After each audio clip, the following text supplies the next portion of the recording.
Thank you very much, Jan. It's really a delight to be here, and I'm very grateful to the organizers, especially Jorge and Jan, for including me in this project.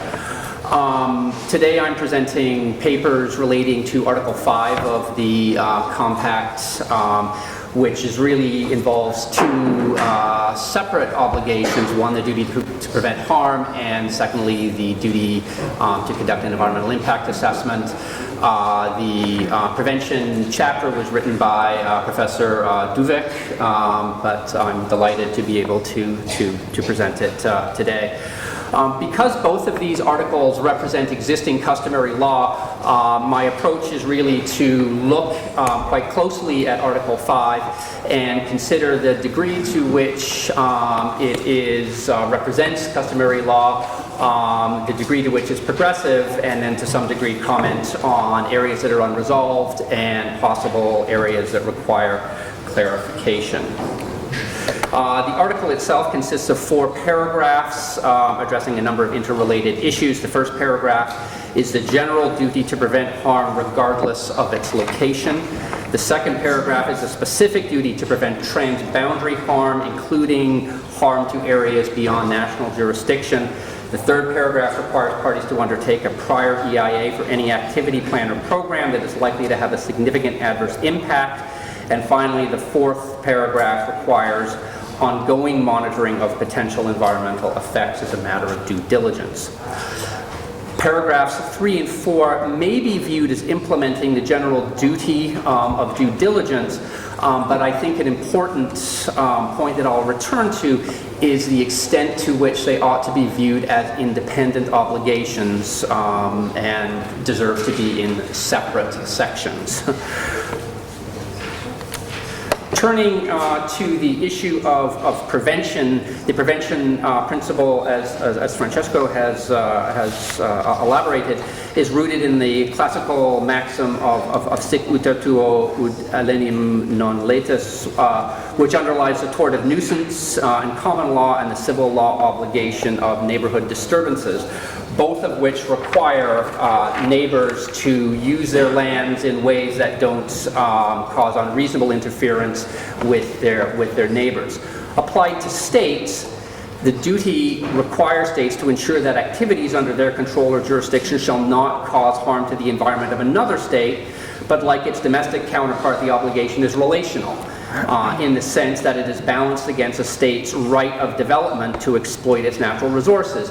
And thus we see in Stockholm Principle 21 and Rio Declaration 2 that the duty always travels with the right of the right to development and sovereignty over natural resources. And so while the duty isn't phrased in terms of reasonableness, it has come to be understood as requiring due diligence and is not an absolute prohibition on harm.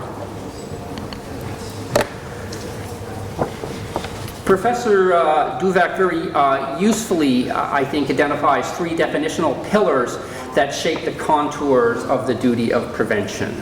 First, the duty is underlain by an anticipatory rationale. That is, it is better to prevent harm than to remediate harm after the fact. This is a recognition that prevention is both more efficient and more effective. Often harm is irreversible, there are thresholds, and as such, prevention is preferred. In this manner, the duty operates in an ex ante fashion. It arises in advance of harm occurring, with the duty being triggered by the presence of a risk of significant harm. The threshold acknowledges that trivial harms ought to be tolerated as a matter of good neighborliness, but the actual substance of the trigger, significant harm, is the subject of a great deal of disagreement among states.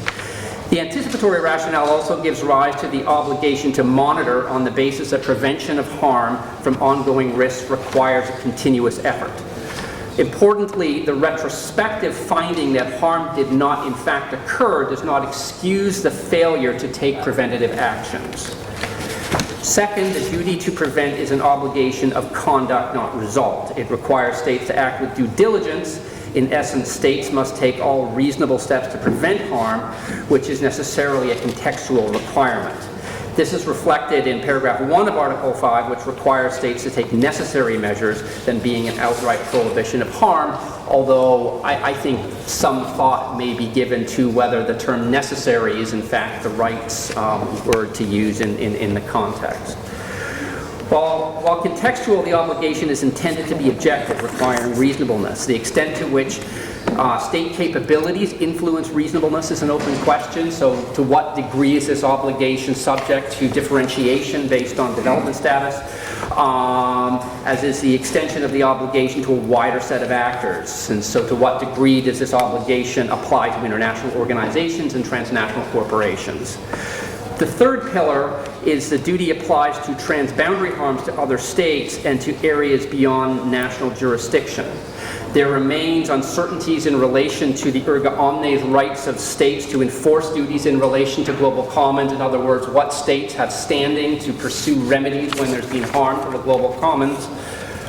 The application of the prevention principle to purely domestic harm continues to evolve along two routes that have been discussed: a human rights path, whereby the duty to prevent flows from the rights to a clean environment, and through recognition, largely in treaties, of duties relating to matters of common concern of humankind.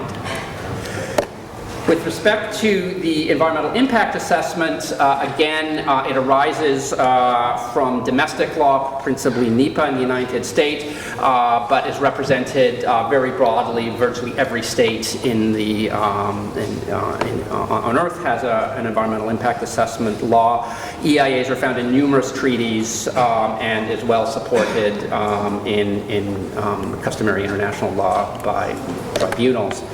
In terms of formulations, we see both elaborated and unelaborated formulations in international law. So by unelaborated formulations, just a state has a duty to conduct an environmental impact assessment. An elaborated formulation meaning that these are the specific steps. And so here it's an unelaborated formulation in the Global Pact.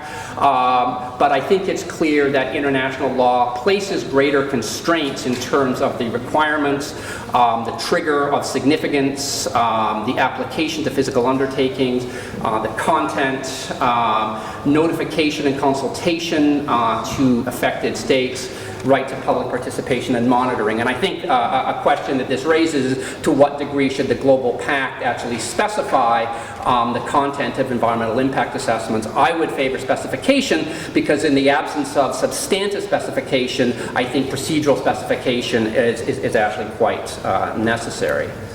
In terms of unresolved questions, I think a critical question is really the application of both prevention and EIA to issues of common concern. And so to what degree do these duties apply to harm that's purely domestic but has an international dimension to it? I think the Pact could actually usefully clarify that as a matter of progressive development. The issue of public participation that Jonas talked about, again, to what degree, particularly in EIAs, are states under an obligation to consult public? So I think if it's to be consistent with Principle 10, it could usefully specify that, particularly in light of the dicta in the pulp mills case, which said that there wasn't an obligation to consult the public, which I think perhaps is incorrect in light of more recent jurisprudence. And finally, the application in the case of EIA to policies, plans, and programs. I think the customary law relates to physical undertakings. I think it's probably progressive development in its application to policies, plans, and programs. And just very, very quickly, because I know I've got a minute or two left. In terms of clarification, I think the critical issue is a decision whether to treat prevention and EIA as independent obligations. My view is that EIA is an independent obligation. It is not simply evidence of due diligence. And I think that's important because if it's treated not as an independent obligation, I think it allows states to make a claim for general due diligence when in fact they ought to be conducting an environmental impact assessment. And I think again this notion of procedural specificity becomes particularly important in disputes. I think there needs to be some consistency about the trigger and whether that trigger ought to be significant harm. That's certainly the customary rule.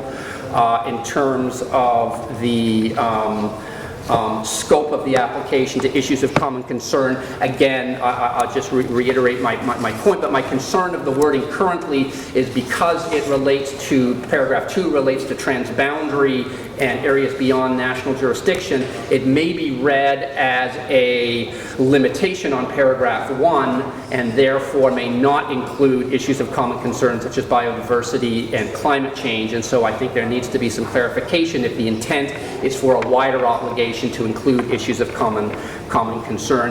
And finally, the issue of notification and consultation of affected states ought to be specified as well at the earliest stage possible. Again, I think this is important in the context of EIA because as it's currently conceived in international law, these are sequential obligations. In other words, an obligation to notify and consult doesn't arise until the environmental impact assessment tells you that there's some significant harm. That means that affected states aren't involved in the environmental impact statement. It arrives to them as a fait accompli, but best practice in EIA is always to involve the affected person as early as possible. And again, that follows best practices and follows the existing international law, and I think is more consistent with Principle 10. Thank you.